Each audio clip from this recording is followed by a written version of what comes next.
So Clerk has just dropped subscription billing, or billing in short, still in beta, but it is now generally available for you to test and turn on any application that you have using Clerk.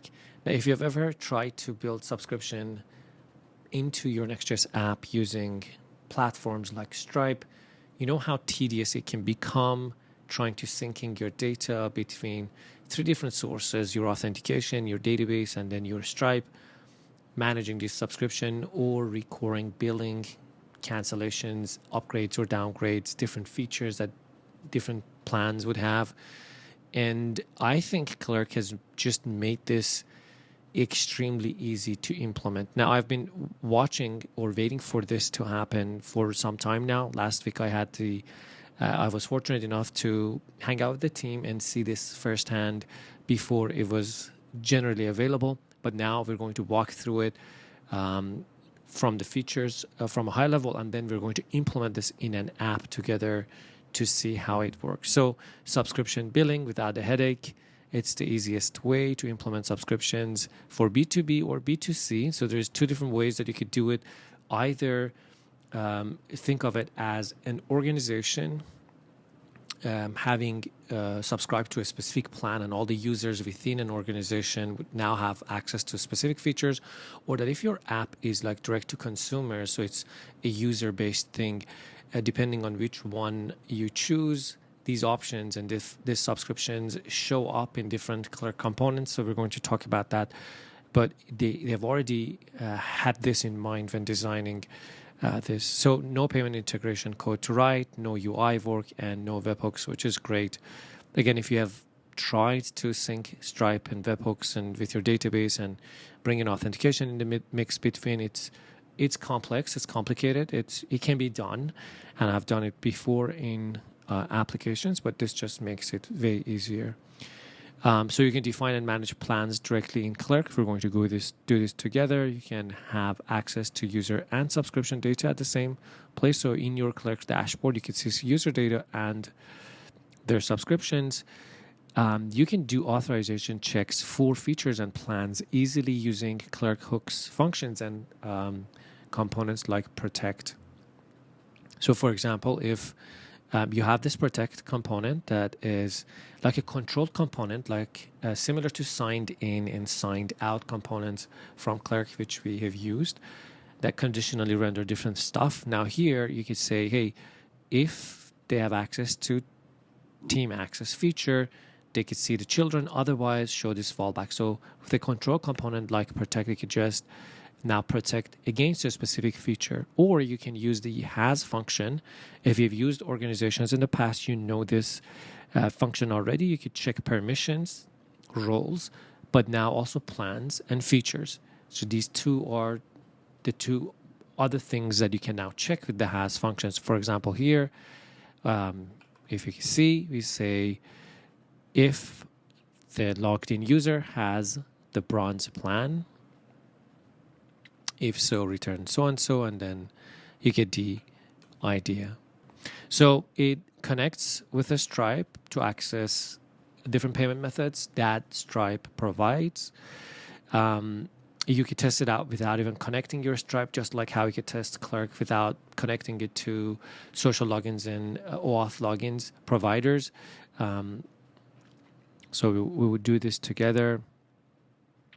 There's a pricing, so you would pay 0.7% on top of the Stripe transaction fees. And that's the cost for using Clerk Billing. You can integrate it with your frameworks, Next.js and React. We're going to use the Next.js and go to the documentation. And other than the features that I've already explained, there's going to be more features coming in.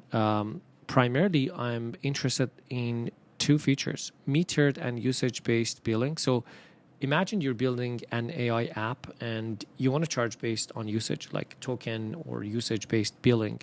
This is coming into Clerk Billing in future, and also trials. So if you want to give customers free trials to begin with before they're getting charged. But generally speaking, anything that you see and can expect from Stripe, like taxes, add-on features, per seat billing, coupons and discounts will also come to Clerk Billing in future. So enough of the introduction. Let's just dive right in. So Clerk Billing, it gives you options for selecting whether you are a B2C or B2B. Again, the main difference is who is subscribing to the plan. Is it an organization, and therefore all the users of that organization now have access to specific features, or is it like an individual customer? We're going to implement the B2C, but they are very, very similar. So you can enable billing in the billing setting in your Clerk dashboard. So let's do this together. I'm going to create a new application. I'm going to call this Clerk Billing. Let's create this app. We're going to worry about connecting this to our Next.js app in a second, but I want to go to configure to actually enable billing. So scrolling down, there is a section newly added here, billing. It's still in beta, as I explained, but you could start using it and playing around with it.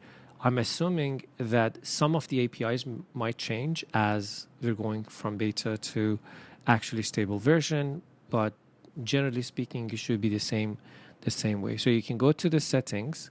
You just go ahead and create a plan, which is going to take you here. So subscription plans. Now, anytime that you are starting,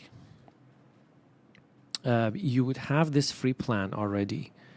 You can define if different tiers that you have in your application actually has a free tier, or if it doesn't, you can basically include no features here as it doesn't have. And then start from the other plans that you have. So let's add a user plan here. I'm going to say starter. This gives a slug description. This is the starter plan.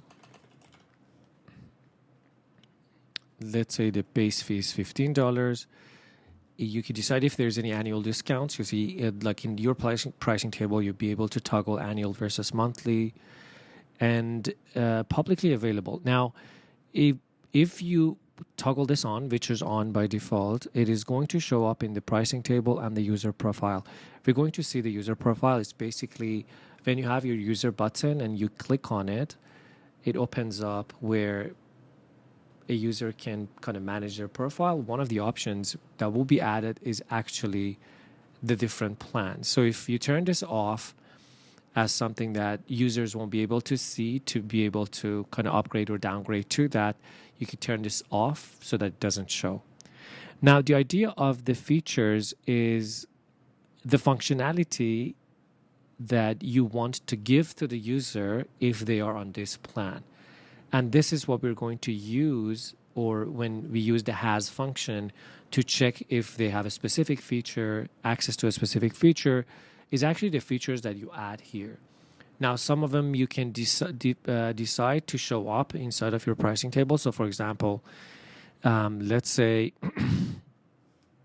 what do we want to go to the feature? So we say, let's say search history or chat history. Let's say we're building a chat bot. Then this slug is actually the ID that you would use in the has function to see if they have access to this or not. Description, access to your chat history.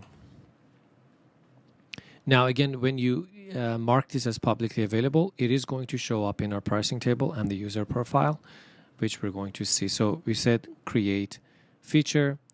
Now we have that feature as well. Let's just go ahead and save this. So we now have one more plan, which is the starter. The starter has one feature, which is called chat history. Let's create another plan too. So let's go ahead and create another plan.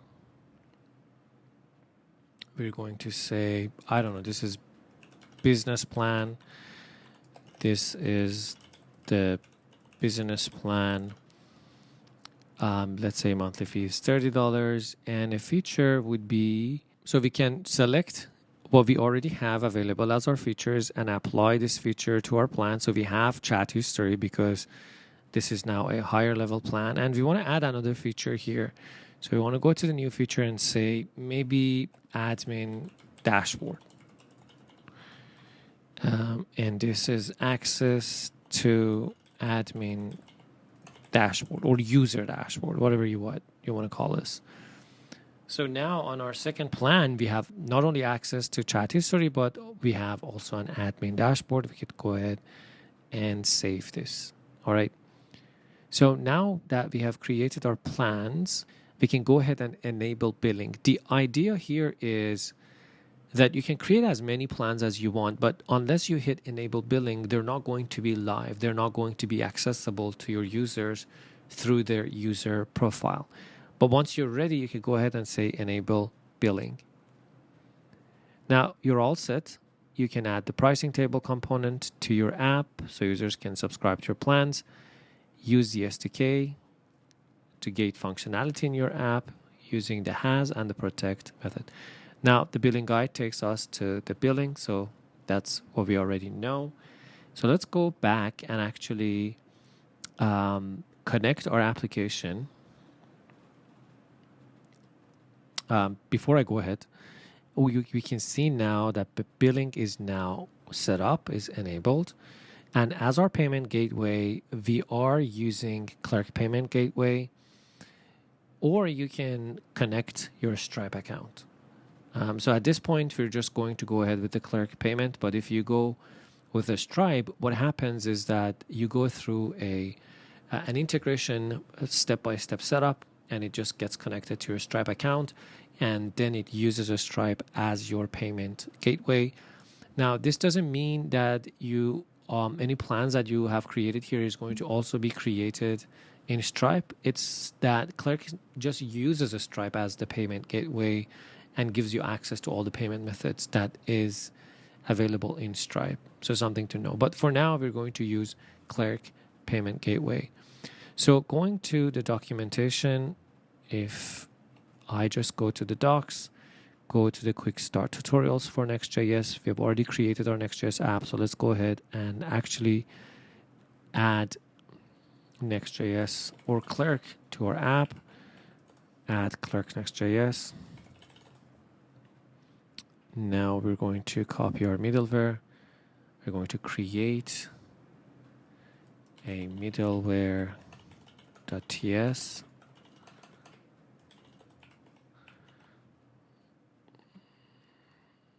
And then we need to wrap our entire app with Clerk Provider, as you can see here. And then here we're adding some user button sign in and sign out components to check if the user is signed in or not. So let's go to app layout. By the way, this is just a brand new Next.js app that comes out of the box when you install a Next.js app. So that we have. Now, if I close this up and start my application, I should be able to see the app here with this sign in and sign up buttons up top. Now, as you can see here down, it says Clerk is in keyless mode. This is because I did not bring my keys or secret keys to connect Clerk with that application we created in Clerk. Now, this is a new feature in Clerk that you could just start using it or testing it out without even creating an application. So without going through the dashboard, you just test it out. But if you want to connect it to this specific instance that we have here, we need to connect it. So for this, you can either go to configure, go down to your API keys and get your publishable key and secret key from here. Or in the main page, you also have this quick start where it takes you through actually installing the Clerk Next.js, adding the middleware and wrapping the Clerk provider, but it also gives you your environment variables.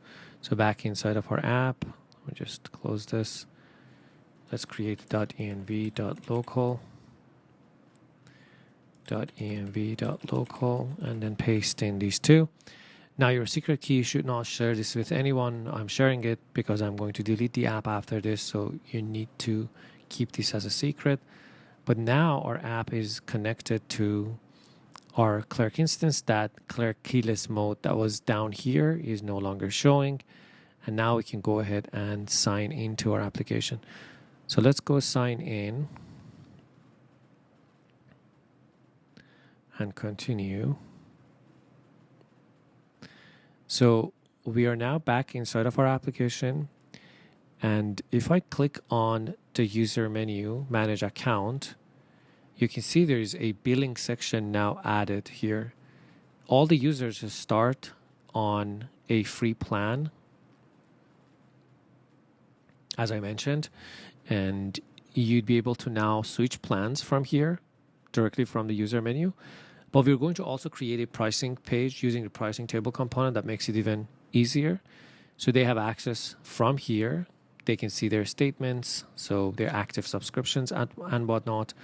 They can add payment methods right here from the user menu, which is amazing. We don't have to build any of these things for them. If you have ever done this, you have to create payment portals or for the user to actually manage their subscriptions and add or delete new payments through Stripe, through a hosted portal through Stripe, or you have to just do it manually. Same thing for the pricing page or the checkout, which is going to be either hosted by Stripe or any payment provider that you're using, or you have to build something manually. But this here, it comes right out of the box in your UI that you've already been using. It's just another option here added. So I think this is amazing. So let's go back before we actually, so we have our user here. Now up top, there is this tab that has been added that gives you a dashboard of your subscriptions, your active users that are using subscriptions here. So we will have an eye on this, and we have our user over here.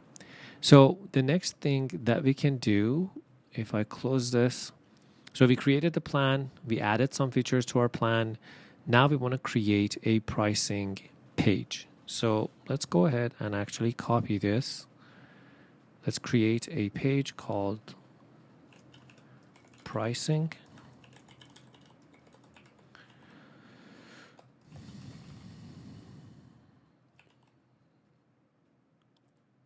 And let's go ahead and see this pricing page inside of our app.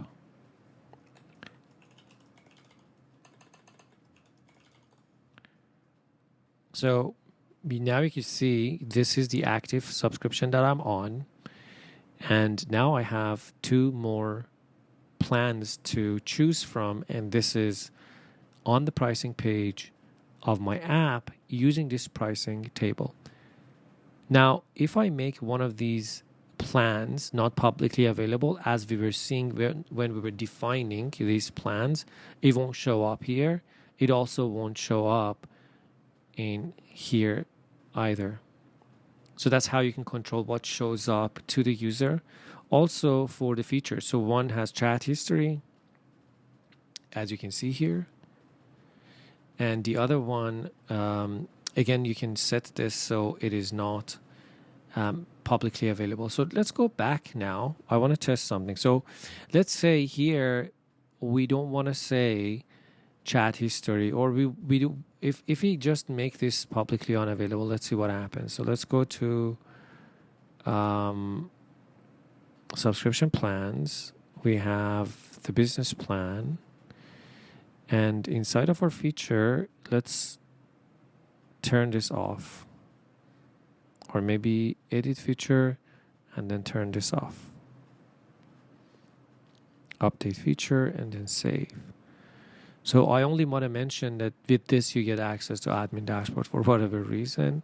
So if I refresh this, you see, oh, the chat history was talking about, okay, now I see what happens. So because we use the same feature, it's the same feature. So it got updated in both plans. Now we cannot see that there either. Okay.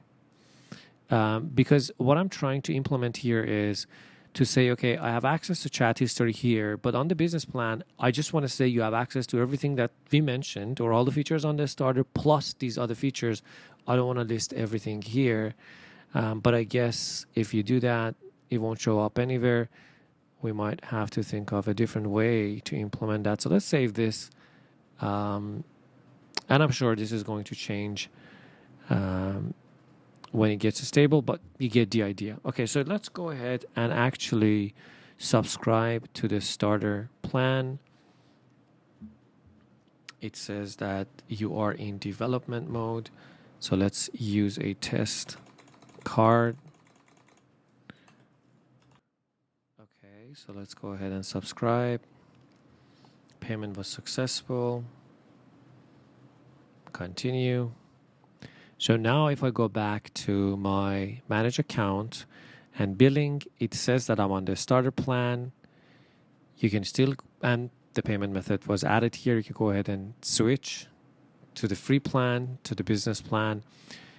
As easy as that. Now, the interesting thing here is now to try to control the access based on the features and the plans, one of which is using the has feature. So if I just copy this,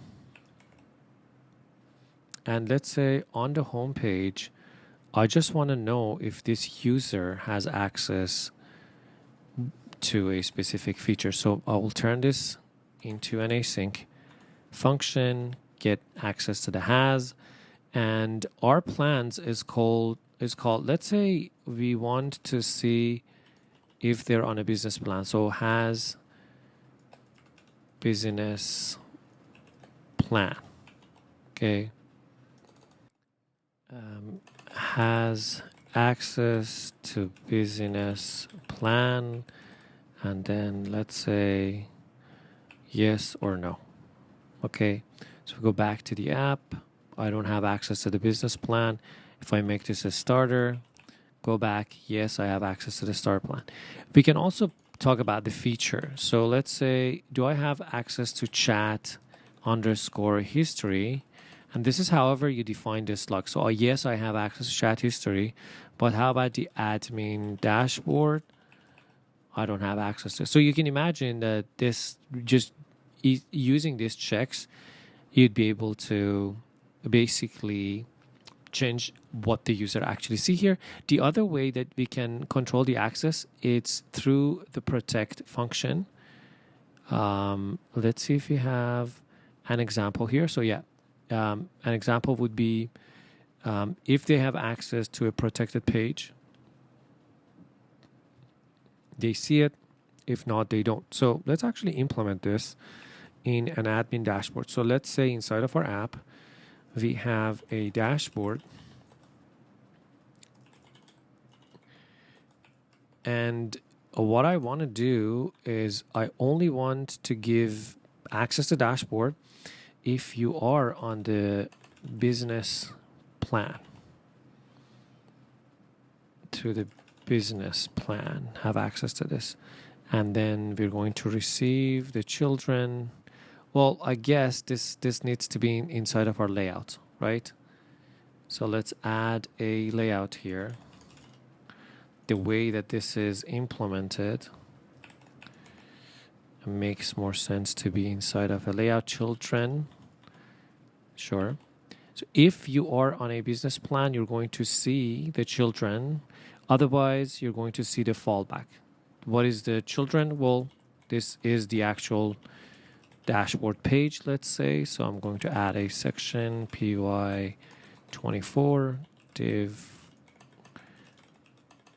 container, and let's say this is our admin dashboard page. It won't make sense for an admin dashboard page, but you get the idea. So if I now go ahead and go to our dashboard, only subscribers to business plan can access this content. You can see that we use this protect component as a control component to see if they have access to a specific feature. So if I turn this into starter, now I can see the admin dashboard because I am actually on the starter plan. So back this to business. Now, instead of a plan, you can also implement a specific feature. So let's say I want to say the same thing that we passed into, the same thing that we passed into the has component or the has function, you can also do it here. So feature, do I have admin dashboard? No, I don't. So it shows me that we don't have access. Do I have access to chat history? history.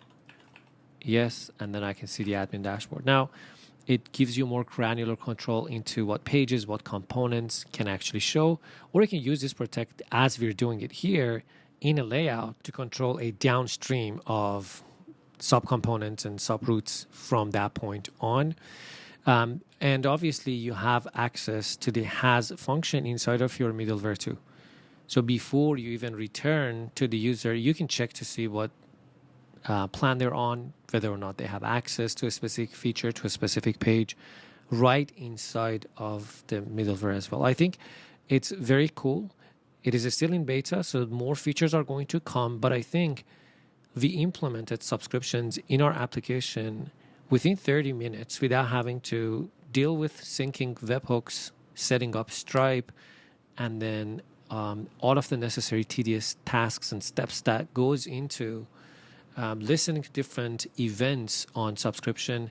And if you have worked with subscriptions on Stripe, there are so many different events from subscription created to updated to payment updates every month that you need to listen to and you need to decide what you want to do. Oftentimes you want to then sync that with your database and then also maybe some public metadata in Clerk to kind of tie all of this together and makes it easy to kind of access these features or define or design the architecture of your application based on these features.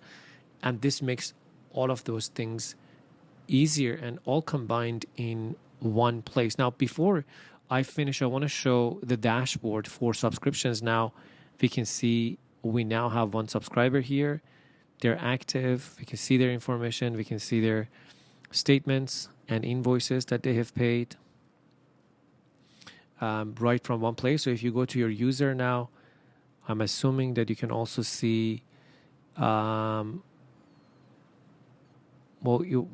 subscription. So up top, you can see the subscription here as well for every user. So you have all of the information needed in one place instead of having to sync three different sources together, making sure, first of all, they're in sync. When the subscription is created, when it's updated, when it's upgraded, when it's downgraded and whatnot. And this is going to make your job easier. One thing that is going to also come is Clerk already has webhooks. So if you are syncing your data with your own database, for example, to have your users inside of your own database, you can use Clerk webhooks to just basically copy your user data into your own database. So you have your own user data. Subscriptions are going to also be added to Clerk webhooks. So if for whatever reason you still want to sync some data to your own database, you'd be able to do that in future. It's not yet in the webhooks, but it is going to be there in future. So I hope you learned a thing or two from this video. Go try it out. You can just turn it on, create plans and test it out. And let me know if you have any questions down in the comments below, and I will see you in the next one. Bye-bye.